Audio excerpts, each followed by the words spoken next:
Bismillahirrahmanirrahim. Assalamualaikum warahmatullahi wabarakatuh.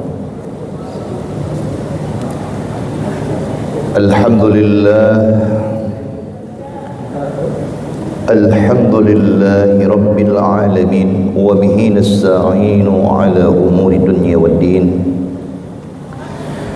Wassalatu wassalamu ala habibi rabbil alamin sayyidina wa habibina wa syafi'ina wa karimina wa dhuhrina wa maulana Muhammadin sallallahu alaihi wa ala alihi wa ashabihi ajma'in. Ashhadu an la ilaha illallah wa ashhadu anna Muhammadar Rasulullah.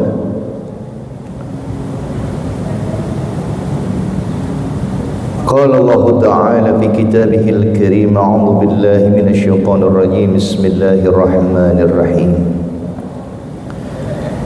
يا أيها الذين آمنوا اتقوا الله حق تقاته ولا تموتن إلا وأنتم مسلمون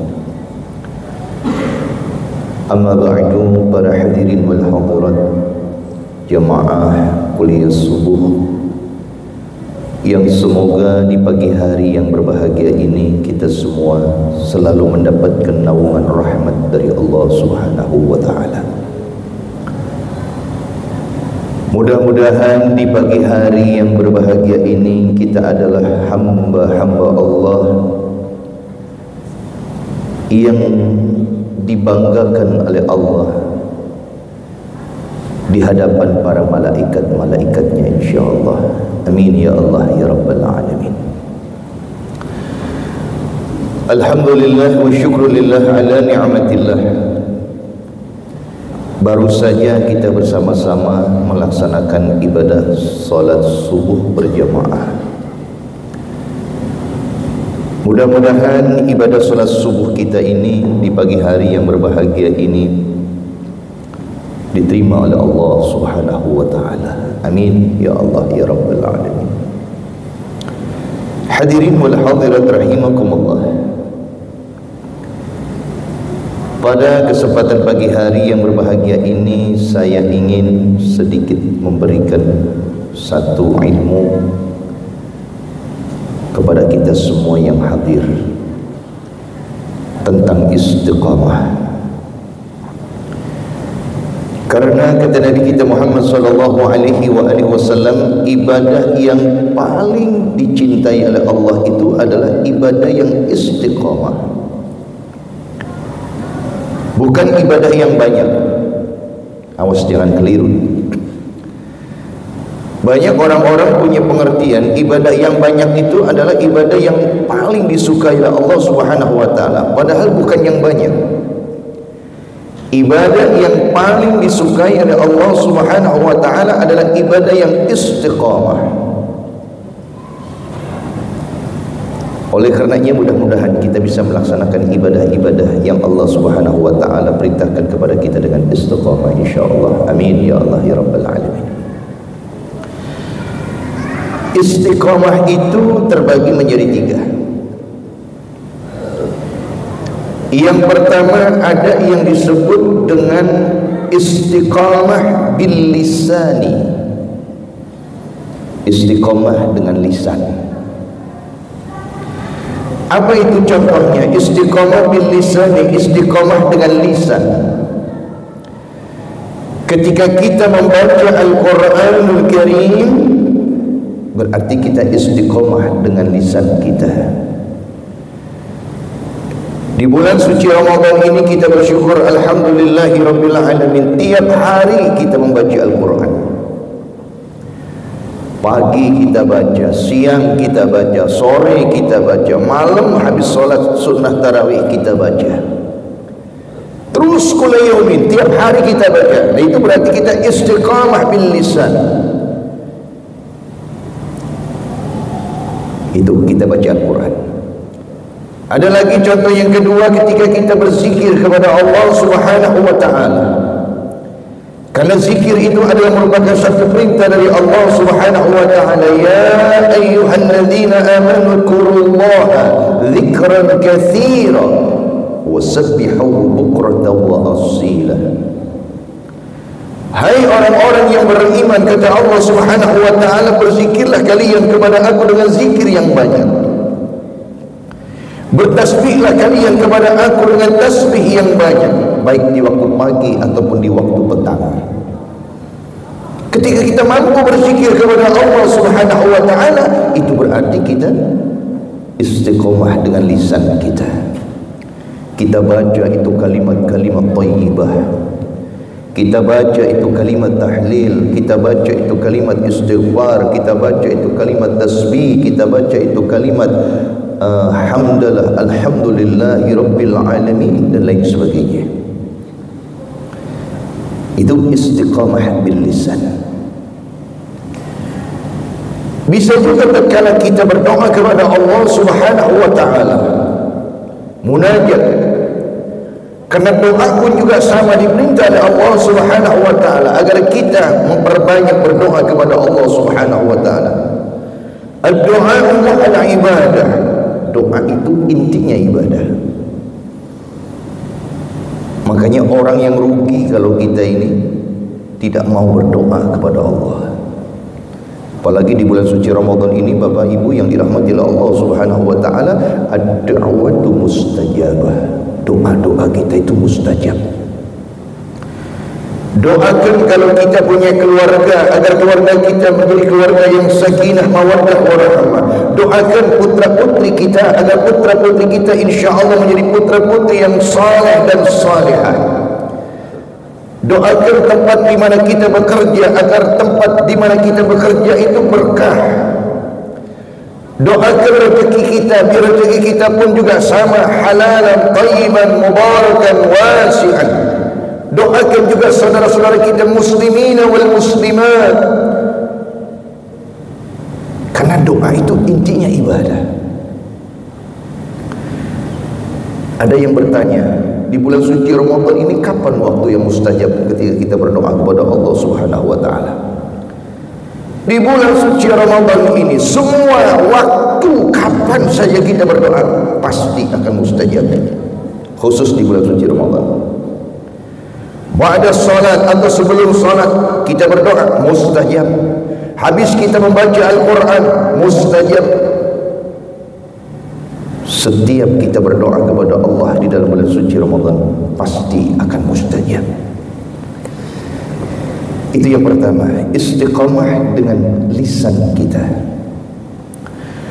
Ada yang kedua disebut apa? Al-istiqamah bil qalbi, dengan hati kita. Lisannya kita nggak ngomong, tapi hatinya yang berbicara.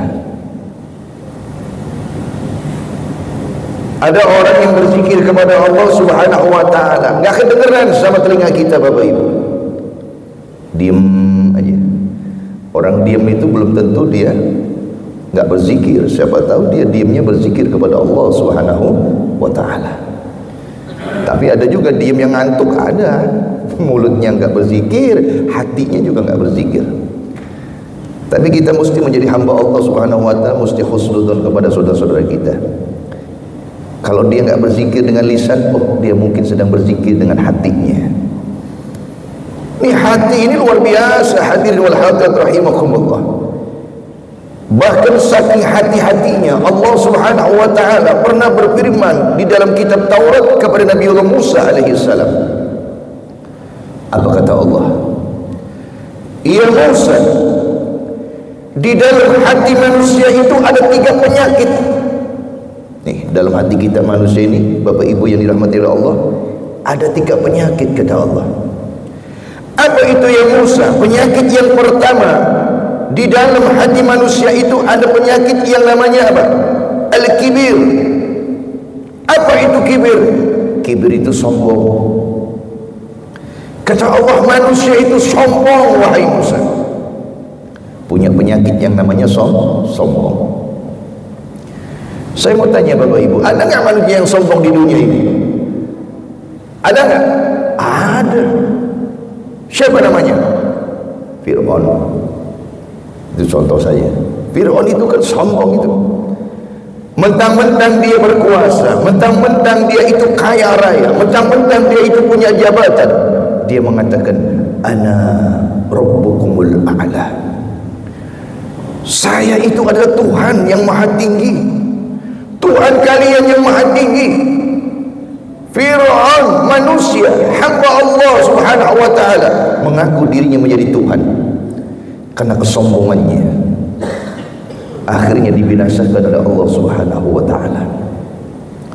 Dan banyak di zaman kita sekarang ini manusia-manusia yang sombong, banyak. Mentang-mentang punya jabatan dia sombong, ada. Mentang-mentang dia hartawan kaya raya, sombong, ada. Mentang-mentang dia pandai, ilmunya luar biasa, sombong, ada. Banyak di zaman kita ini orang-orang sombong, banyak. Mudah-mudahan kita insyaAllah dijauhkan dari sifat kibir insyaAllah. Amin ya Allah ya Rabbal Alamin. Itu penyakit yang pertama, itu yang Musa kata Allah. Penyakit yang kedua apa setelah kibir? Al-hasad. Apa hasad? Hasud. Apa itu hasud? Iri dengki.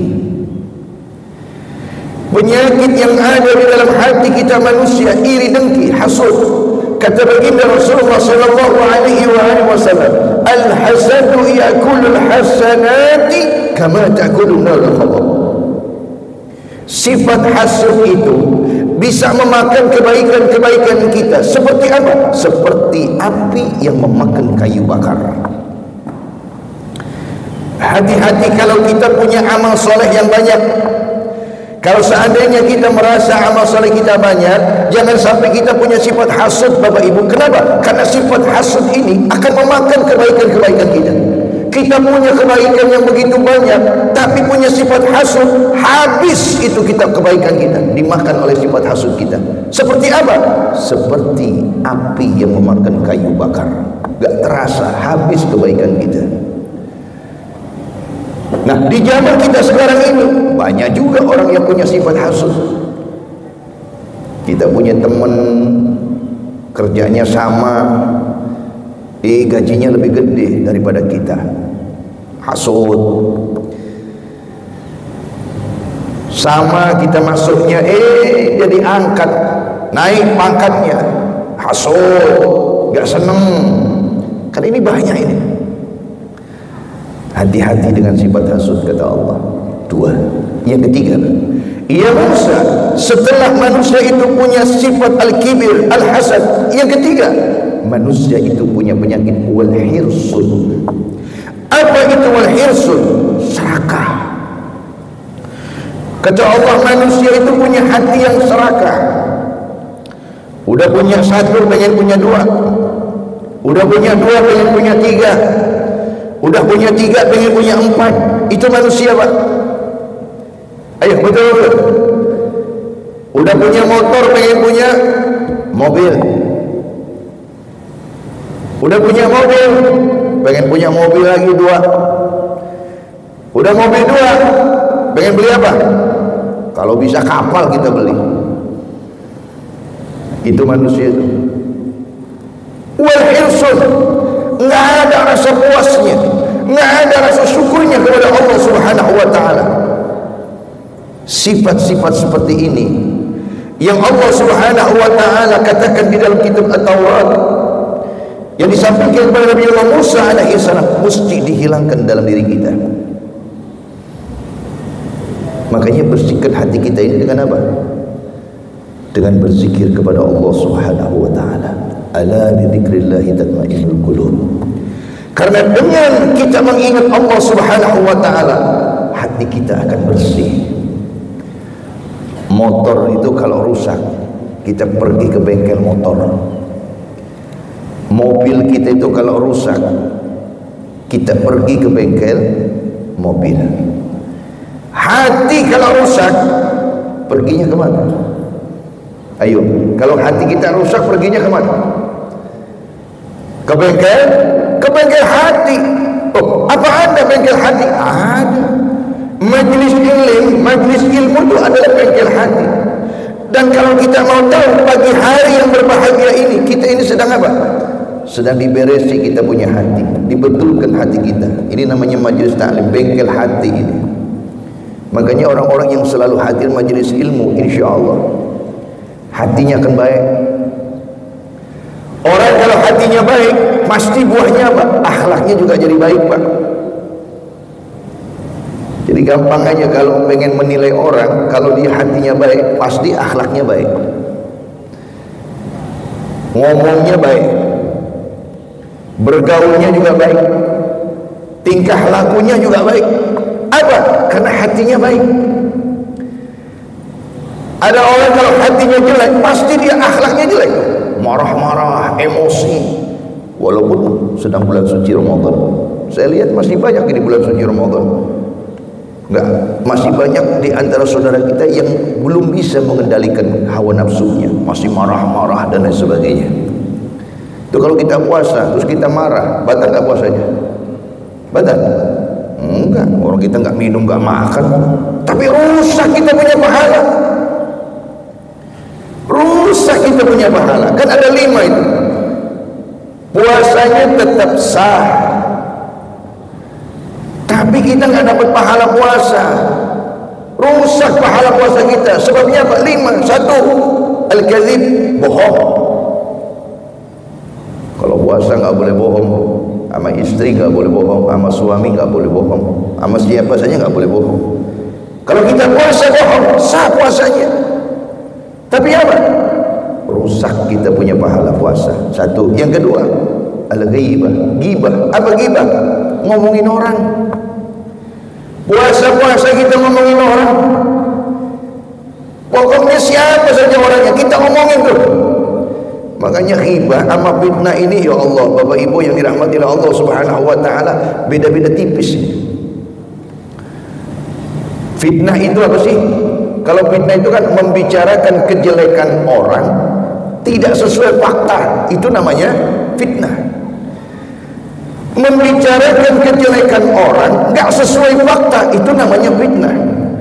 Tapi kalau membicarakan orang, kejelekan orang sesuai dengan fakta, sesuai dengan kenyataan, itu namanya ghibah. Ya Allah, ini dua-duanya dosa semua ini. Ngomongin orang sesuai dengan kenyataan, ghibah. Nggak sesuai kenyataan, fitnah. Jadi baiknya gimana Pak Ustadz? Ya nggak usah ngomongin orang. Betul kan? Ini kita kadang-kadang, apalagi mohon maaf, mulut kita udah biasa ngomongin orang. Sehari nggak ngomongin orang, Masya Allah, gatel ini mulutnya. Apa yang dilihat sudah ada kejelekan dikit aja. Kita punya teman ya kan, punya kejelekan, udah geli nih mulut pengen ngomong. Makanya hati-hati tuh. Puasanya tetap sah, tapi rusak pahala ibadah puasa kita. Yang ketiga, an-namimah. Apa namimah? Mengadu domba. Teman sama teman kita adu, tetangga sama tetangga kita adu, saudara sama saudara kita adu, supaya nggak akur, supaya ribut. Puasanya sah, tapi apa? Rusak pahala puasa kita. Yang keempat, wal yaminul khumus, sumpah palsu, apalagi sampai bawa-bawa Allah. Kamu semalam terawih nggak? Terawih. Kok saya nggak lihat? Saya di belakang. Demi Allah. Padahal dia nggak terawih. Sumpah palsu. Puasanya sah, rusak tapi pahala puasanya. Yang kelima, wa nadharahu bisyahwat, melihat sesuatu dengan syahwat. Hati-hati. Makanya kita puasa ini dijaga semuanya. Mata kita, telinga kita, kuping kita, kaki kita, semuanya kita jaga, biar kita dapat pahala puasa Ramadan insyaallah. Amin ya Allah ya Rabbal amin. Jadi yang pertama ada istiqomah bil lisan, yang kedua ada istiqomah bil qalbi, yang ketiga ada istiqomah bil badan, gerak. Apa contohnya al-istiqomah? Istiqomah dengan gerak badan. Contohnya kita sholat. Sholat itu harus ada rukuknya. Sholat itu harus ada sujudnya. Sholat itu harus ada takbiratul ihramnya. Sholat itu harus ada i'tidalnya. Sholat itu harus ada tumakninanya. Nah ini sekarang lagi rame nih. Sholat tarawih 23 7 menit. Allah, tuh banyak yang tanya sama saya, Pak Ustadz, itu gimana tuh sholat tarawih 23 7 menit? Kita aja di sini yang 11 rakaat hampir setengah jam, hampir 1 jam ya kalau nggak salah, 45 menit.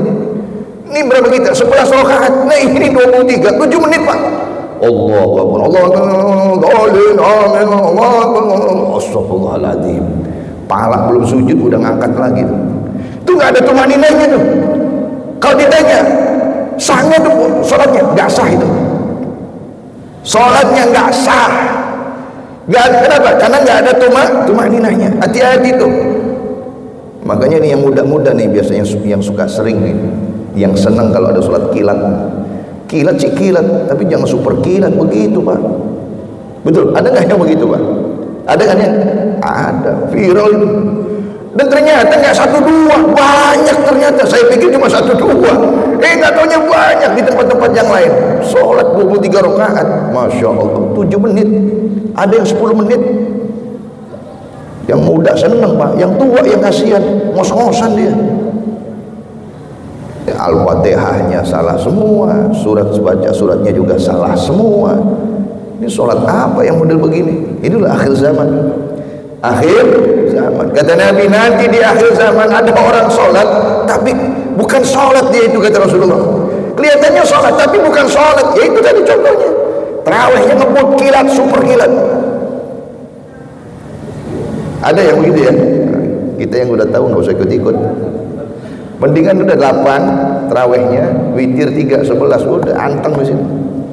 Selesainya juga sama insya Allah 45 menit. Yang penting kita sholat yang istiqomah. Ada kan ya? Jidat belum nempel di lantai udah Allahu Akbar, Allah. Itu yang muda tuh biasanya yang senang yang begitu, yang muda. Yang tua-tua mah nggak senang Pak. Ya Pak ya. Mendingan yang ngantuk-ngantuk, tapi insya Allah diterima sholatnya. Terus tarawih juga kelamaan nggak boleh juga tuh. Iya. Tapi kan Pak Ustadz kita nyontoh di Arab, jangan samain. Di sini mah Arab. Di Arab Saudi emang enak luar biasa, orangnya udah biasa lama. Kalau seandainya imam kita di sini sholatnya kayak di Arab Saudi, ya sampai 1 juz, taruh misalkan 1 rakaat 1 juz, insya Allah bubar semua makmum. Besok-besok gak pada sholat, betul nggak? Iya, makanya jangan sampai kita ini ya standar sajalah, sesuaikan dengan keadaan umat Islam di Indonesia. Yang penting ngebut. Kayak Nabi kan begini, warattilil Qur'ana tartila. Nabi itu kalau baca Quran tuh tartil. Apa tartil? Pelan tidak, cepat juga tidak. Artinya sedang, kecepatan juga enggak, kelamaan juga enggak. Sedang aja baca Quran. Makanya imam-imam kita di sini sedang aja. Jangan kelamaan, jangan kecepatan. Kelamaan juga jangan. Apalagi kita udah janji sama teman habis tarawih mau terima duit, imamnya lama. Tuh omel-omelin tuh imam. Makanya sedang-sedang aja lah. Baik hadirin wal hadirat rahimakumullah. Mudah-mudahan kita bisa menjadi hamba Allah yang istiqamah, menjadi hamba Allah yang bisa menjalankan semua apa yang Allah perintahkan. Dan kita semuanya adalah belajar, sedang belajar menjadi hamba yang baik, belajar menjadi hamba Allah yang bertakwa. Dan mudah-mudahan kita semua insyaallah kebaikan kita, amaliyah kita di bulan suci Ramadan, khususnya puasa kita diterima oleh Allah Subhanahu wa taala. Amin ya Allah ya rabbal alamin. Barikillahumma lana fi syahri Ramadan. Barikillahumma lana fi syahri Ramadan. Barikillahumma lana fi syahri Ramadan. Ya Allah, berkahilah kami di dalam bulan suci Ramadan ya Allah. Berkahilah kami di dalam bulan suci Ramadan ini ya Allah. Berkahilah kami di dalam bulan suci Ramadan ini ya Allah. Rabbana atina fid dunya hasanah wa fil akhirati hasanah wa qina adzabannar. Walhamdulillahirabbil alamin. Billahi taufiq wal hidayah. Assalamualaikum warahmatullahi wabarakatuh.